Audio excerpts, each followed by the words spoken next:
E aí você me fez lembrar aqui do Frederick Hayek, que ele fala da arrogância fatal. Né? Então, quando o governo olha essa complexidade, ele automaticamente pensa assim, eu tenho uma solução. E ele começa a planejar como ele vai lidar com essa complexidade toda. Né?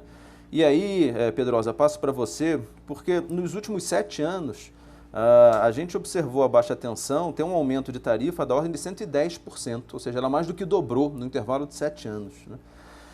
Parte dessa culpa a gente sabe que é lá da medida provisória 579, teve aquela bolha horrorosa, mas tem uma parte importante daí que é de uma série de arbitragens regulatórias, seleção de fontes vencedoras. Né? Em geral, quando a gente seleciona um vencedor, ele tende a vencer. Se ele não vencer, a gente vai lá e dobra a aposta e põe mais um subsídio até ele vencer. Né? Essa é a lógica da gente escolher um vencedor. Só que isso tem um custo. Né? E quando a gente pensa em inovações reais, Uber, Airbnb, né, eles não tiveram um subsídio do governo para serem de fato inovadores, porque a inovação ela traz ou um avanço muito grande de qualidade ou uma redução substancial de preço, em geral um combinado um pouco dos dois. Então, como que a gente...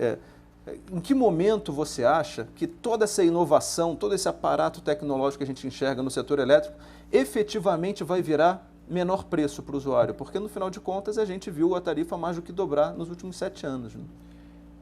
Bom, Diogo, o que acontece é o seguinte, a inovação ela virá e ela vai se impor, e ela está acontecendo. E não é só a inovação tecnológica, é a inovação dos modelos comerciais. Quer dizer, você inova, por exemplo, não vendendo energia mais, alugando um pedaço da usina incentivada. Então, aquele papel que você alugou para o outro não paga 60, 70 reais o megawatt de encargo que os outros vão pagar por você. Então, a inovação ela pode acontecer de uma forma positiva e construtiva ou ela pode acontecer de uma forma destrutiva, corroendo o sistema, que muitas vezes é o que está acontecendo hoje. Né? Assim, O Caminho da Servidão é um dos livros que mais me mudou. Não é? Hayek é um autor extraordinário e eu acho que a gente precisa aplicar um pouco dele no setor elétrico. O Eduardo falou na descarbonização, da digitalização, da descentralização, mas nós precisamos da descomplicação e do desmonte de estruturas antigas. Porque o setor, ele também não é só o carvão de Santa Catarina e o diesel da Amazônia. O setor aprende a capturar esse valor. Quer dizer, Eduardo falou na transmissão, está aí um grande negócio, 30, 40 bilhões de reais no OC regulatório da transmissora.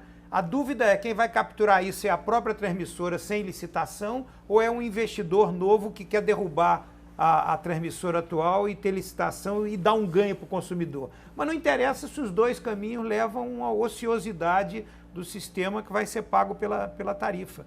Então, assim, e nós estamos num limite em que o consumidor, pelo menos aquele que é o subsidiador, vai sair do sistema.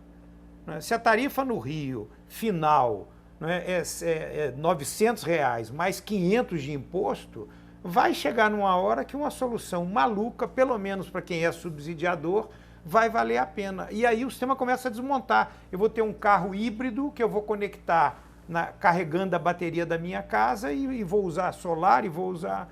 Então nós estamos assim, com a tecnologia se acelerando, chegando num limite em que esse sistema vai ser contestado. Da mesma forma que as distribuidoras de gás estão se tornando tão ineficientes que elas estão sendo contestadas por caminhão levando gás liquefeito para atender fábrica. Então, assim, nós estamos no limite mesmo de ter que avançar na modernização. E o que eu queria chamar a atenção, eu aqui que provoquei um pouco os amigos do setor elétrico, é lhe provocar um pouco também, como pessoa de governo e do Ministério da Economia. Quer dizer, no momento em que o país mudou a visão, quer dizer, hoje não se fala muito em política industrial.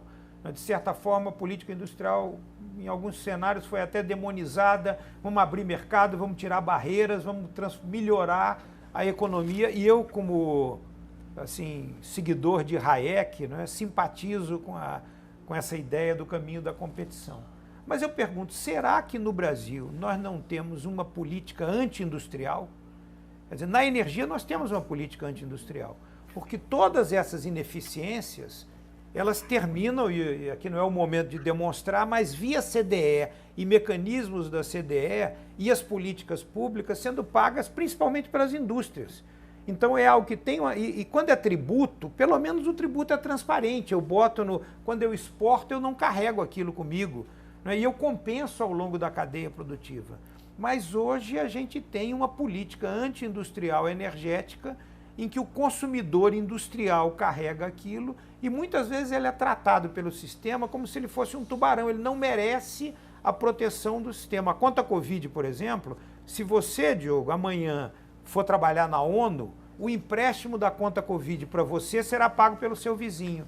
Mas se uma indústria que reduziu a demanda dela não pagar a conta Covid, a distribuidora vai ficar com risco, portanto vai cobrar a garantia da indústria. Isso é uma visão que me parece equivocada, né, de governo, de política anti-industrial energética, não é, que impede o acesso à indústria nacional de uma vantagem comparativa do Brasil, que seria energia barata, que deveria lastrear um projeto de desenvolvimento, como aliás o ministro Paulo Guedes tem falado, e que é desfavorável à sociedade. Por quê? Porque muitas vezes você quer proteger o pequeno consumidor. O pequeno consumidor não vai pagar a conta, o pequeno consumidor não vai pagar encargo, o pequeno consumidor vai ser subsidiado. Mas a gente esquece que o pequeno consumidor gasta 3 vezes mais na energia dos produtos e serviços que ele usa. Quer dizer, quando a dona de casa compra um frango congelado no supermercado, ela está comprando um produto eletrointensivo. Quando agora na pandemia ela pega um rejunte para rejuntar um banheiro ou fazer uma obra, ela está pagando energia e aquilo entra no minério, vai para a siderúrgica, vai para a chapa, vai para o automóvel. 25% do custo de uma casa própria é energia. No automóvel que você exporta, o custo da energia, do encargo da energia embutido naquilo é gigantesco. Então, eu acho que hoje aqui eu procurei trazer 2 reflexões, né? E com um tom colorido, porque eu acho que quando a gente fala com o público em geral aqui, a gente tem que ser menos técnico o primeiro é dizer, nós temos um problema no setor elétrico, nós temos que falar sobre isso. Os custos estão subindo, o setor está capturado por um conjunto de interesses que trabalha contra a qualidade da competência e o conhecimento aqui do André e do Limpe, do Eduardo, porque isso está ficando maior do que a energia que o consumidor paga. O segundo ponto é o seguinte, e essa ineficiência toda, quem paga por ela? O modelo atual aloca essa ineficiência prioritariamente na indústria, desproporcionalmente na indústria, e isso é um fator que restringe o desenvolvimento da economia. Então eu queria encerrar essa segunda parte, né, batendo firme em 2 ideias. Está ficando caro, cada vez mais caro, vai chegar um momento de ruptura se a gente não acelerar tudo isso aqui que nós ouvimos hoje. E o segundo ponto é, além de discutir o problema, nós temos que discutir quem é que está carregando o problema e, na nossa opinião, a sociedade está carregando muito porque ela carrega nos custos dos produtos da indústria nacional, isso tira competitividade, tira receita das exportações brasileiras e tira emprego da população.